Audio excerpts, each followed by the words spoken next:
আমরা এখন আছি তাবাকুশি থেকে বেরিয়ে আর একটা ভিউ পয়েন্টে চলে এসেছি। আমরা এসেছি লেপচা জগতে।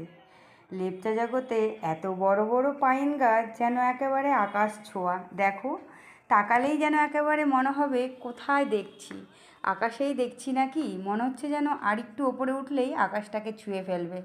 সত্যি এই যে দৃশ্য, আর একদম এত সুন্দর, মানে মনে হচ্ছে যেন পাইন গাছগুলো গোছানো, একেবারে পরপর পরপর সুন্দর গোছানো। তবে খুব খাড়াখাড়ি জানো, খুব পিছল, ভয় লাগছিল। গাছগুলোতে একদম শ্যাওলা হয়ে গেছে, রোদ ঢুকছে না কোনো। যত আকাশ ছোঁয়া গাছ, একেবারে গগনচুম্বী। হ্যাঁ, তো এখানে রোদ ঢুকবে কী করে বলো, তাই না?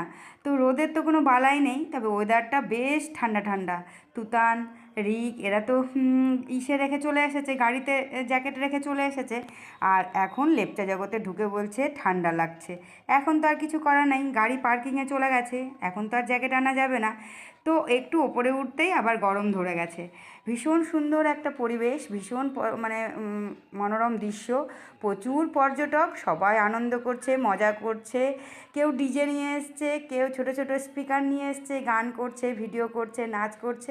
ভীষণ সুন্দর এবং ভীষণ আনন্দদায়ক একটা মনোরম পরিবেশ। তবে গাছগুলো কিন্তু সত্যি সত্যিই গগনচুম্বী। আমি তো ভীষণ ভয়ে ভয়ে উপরের দিকে যাচ্ছিলাম। সব থেকে ওপরে উঠে গেছে একেবারে বাবান। বাবান অনেকটা উপরে উঠে গেছে, তবে ও স্লিপ করে কিছুটা পড়েও গেছিলো।